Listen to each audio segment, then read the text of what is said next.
pajak, selamat datang di Tak Kandani. Dulur pajak punya permasalahan atau pertanyaan seputar pajak? Kene-kene, Tak Kandani.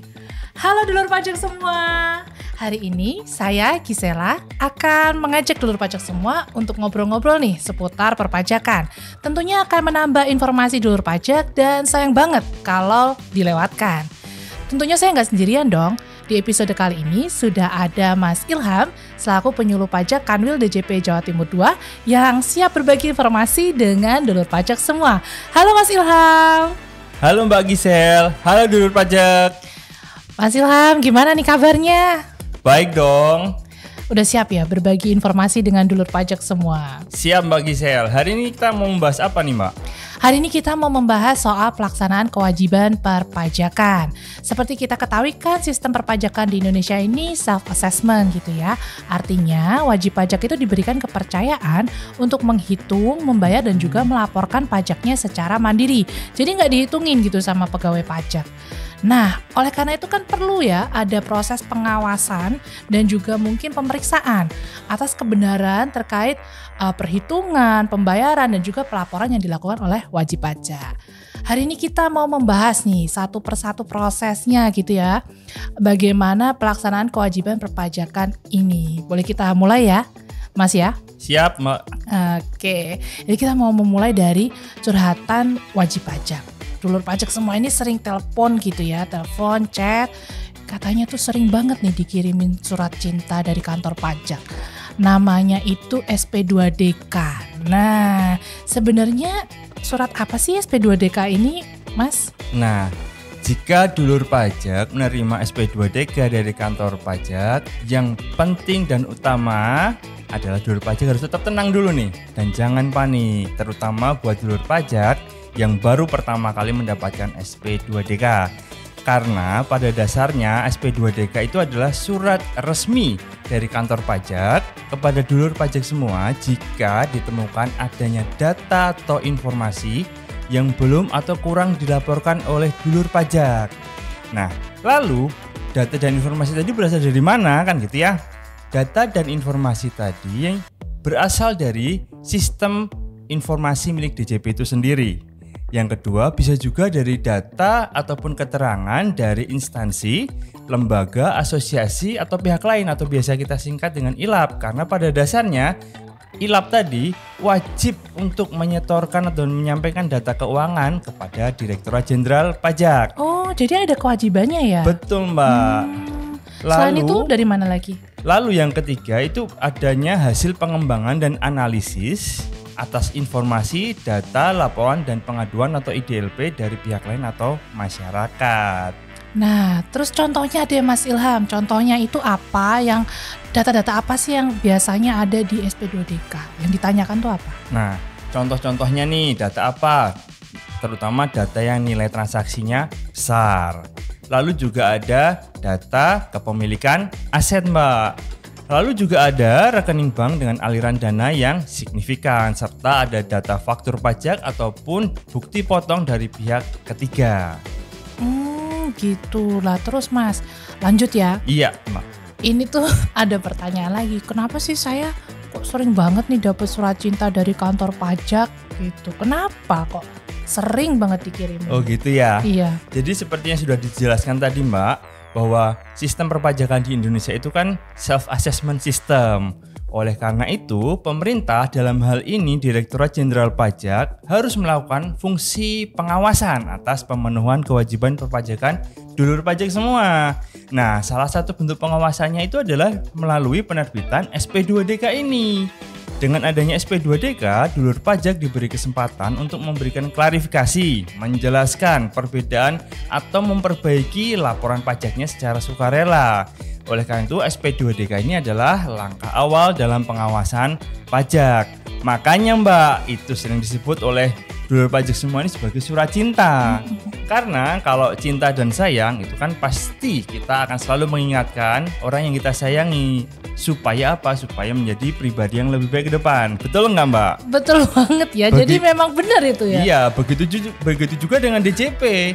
SP2DK ini adalah bentuk cinta dan sayang DJP kepada dulur pajak semua apabila ada kekurangan dalam pemenuhan kewajiban perpajakannya. Supaya apa? Supaya nanti kewajiban perpajakan dulur pajak semua menjadi lebih baik lagi ke depannya. Oh, jadi karena cinta dan sayang itu bentuk perhatian, makanya dikirimi surat. Gitu. Betul, ya Mbak. Nah lanjutnya berarti seperti layaknya surat cinta berarti harus dijawab dong suratnya. Betul, dulur pajak berhak untuk menjawab SP2DK ini karena kalau tidak dijawab tentunya cintanya DJP seperti bertepuk sebelah tangan dong. Nah, cara menjawabnya pun bisa dengan berbagai macam cara loh Mbak. Yaitu yang pertama, dulur pajak bisa langsung tatap muka menemui petugas yang namanya tertera di dalam SP2DK tersebut.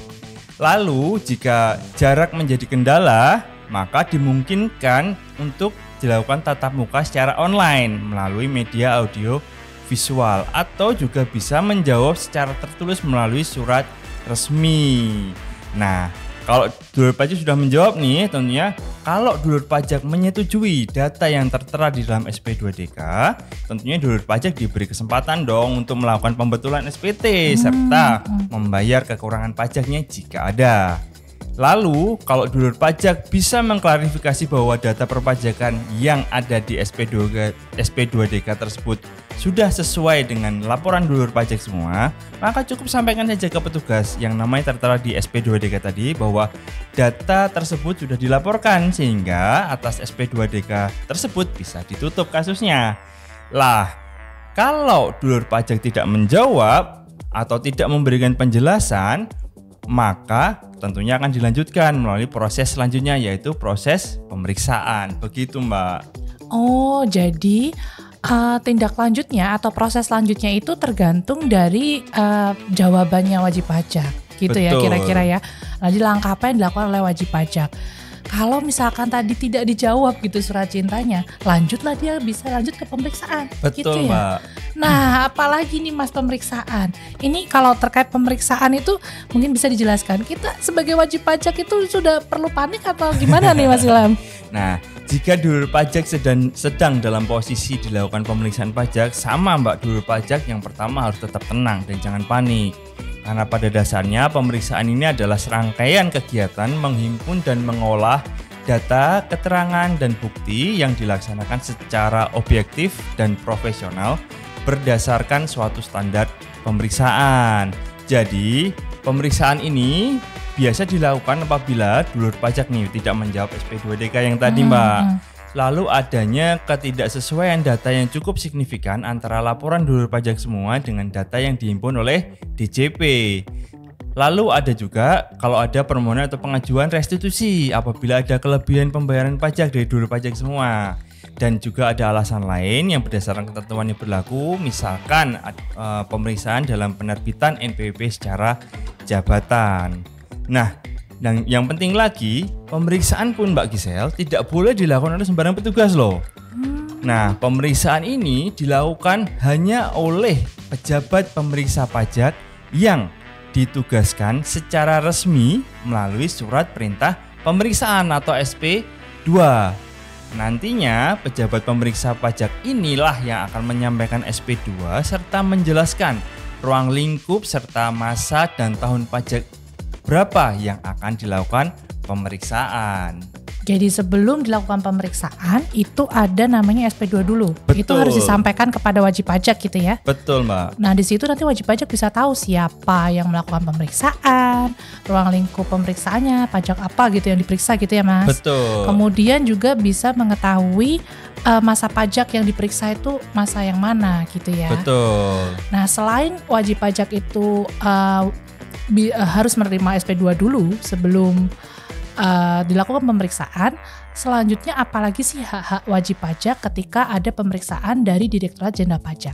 Nah, kalau dulur pajak sudah menerima SP2, maka dulur pajak nih berhak untuk mengetahui identitas petugas pemeriksanya. Jadi boleh dulur pajak menanyakan name tag-nya, terus identitasnya, supaya apa? Supaya memastikan bahwa petugas yang mendatangi atau menyampaikan SP2 tadi memang betul petugas pemeriksa yang ditugaskan secara resmi oleh kantor pajak.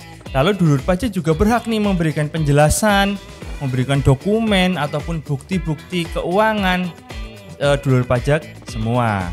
Lalu dulur pajak juga berhak untuk menghadiri pembahasan akhir hasil pemeriksaan bersama dengan pemeriksa pajak pada waktu yang telah ditentukan. Ini penting loh dulur pajak. Lalu juga dulur pajak ini berhak untuk mengajukan permohonan quality assurance pemeriksaan dalam hal belum disepakati pada saat pemeriksaan.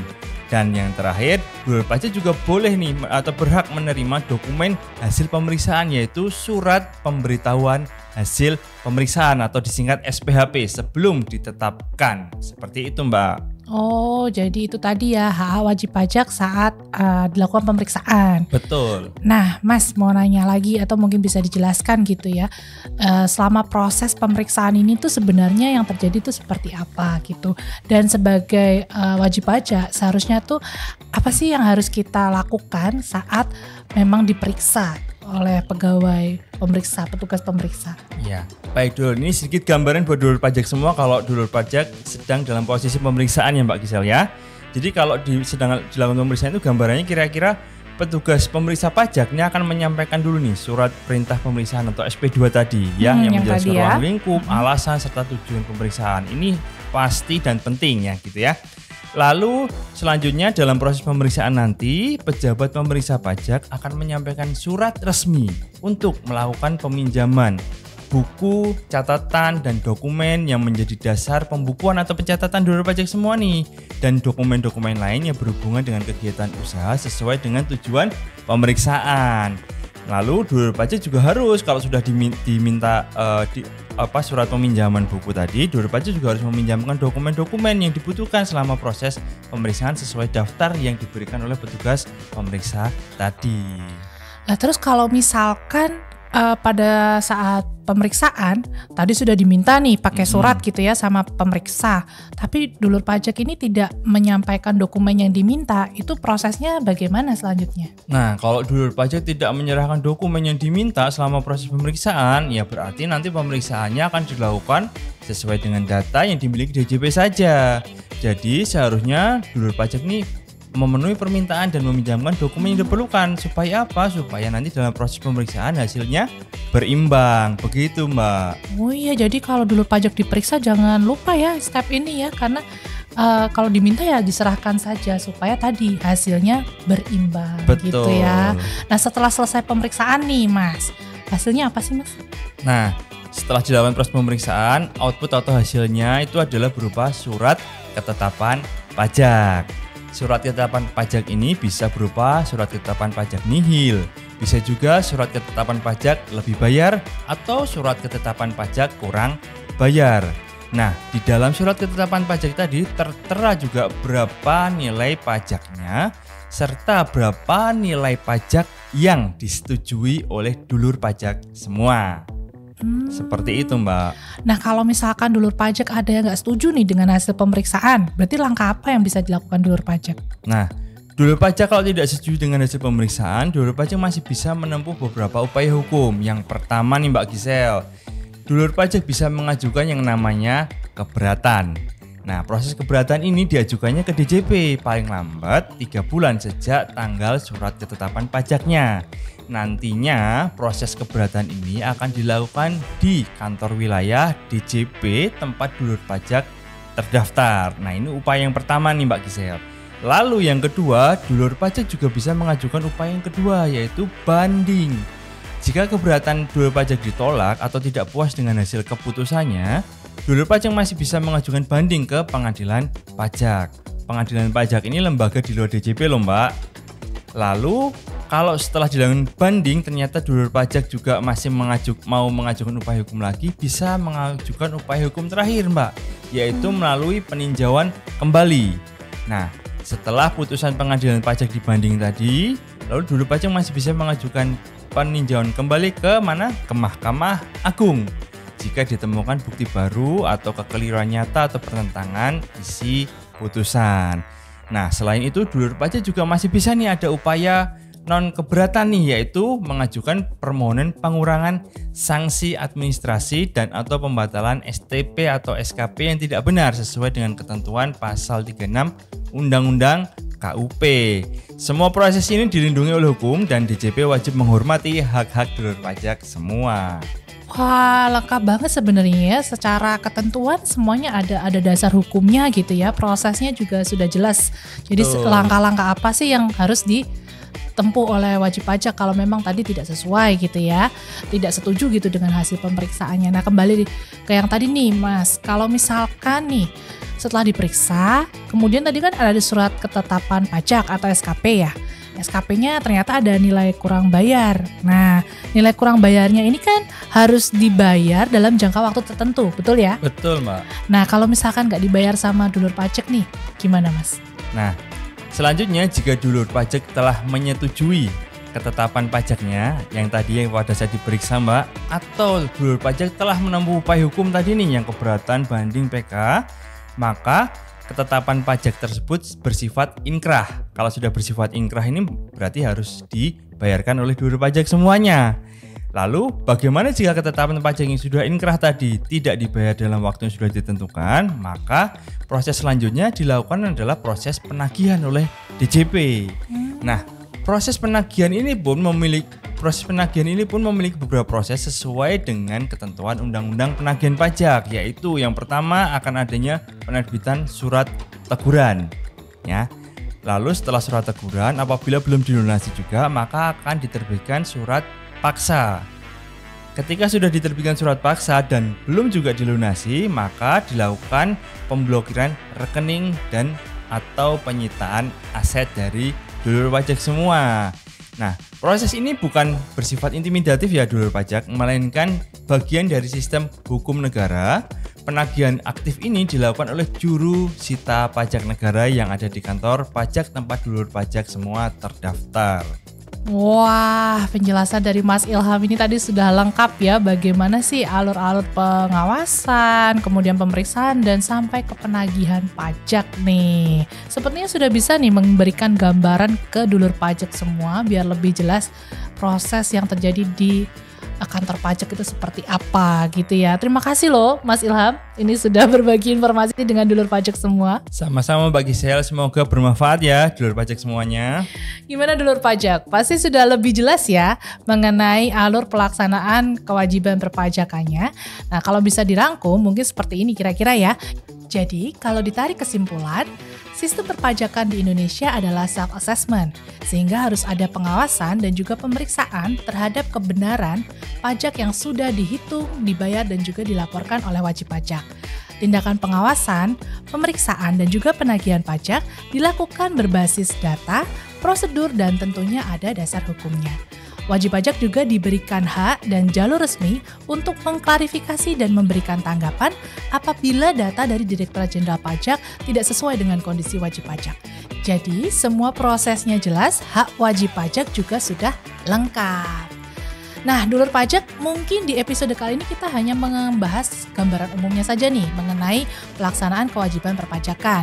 Nanti di episode-episode selanjutnya kita akan membahas lebih dalam mengenai nanti bagaimana itu SP2DK atau mungkin pemeriksaan dan juga penagihan. Jadi, dulur pajak ini wajib banget nih harus mengikuti setiap episode dari Tak Kandani.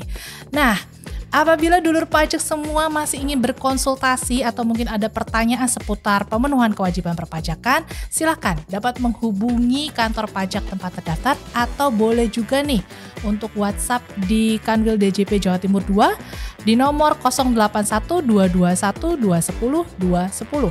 Dan jangan lupa untuk follow kami nih di Instagram @pajakjatim2. Ingat, seluruh layanan kami gratis dan tidak dipungut biaya apapun. Nah, dulur pajak, dukung Kanwil DJP Jawa Timur 2 untuk mewujudkan zona integritas menuju wilayah birokrasi bersih dan melayani. Sekian Tak Kandani episode kali ini, kita akan bertemu di episode selanjutnya. Pajak tumbuh, Indonesia tangguh. Sampai jumpa.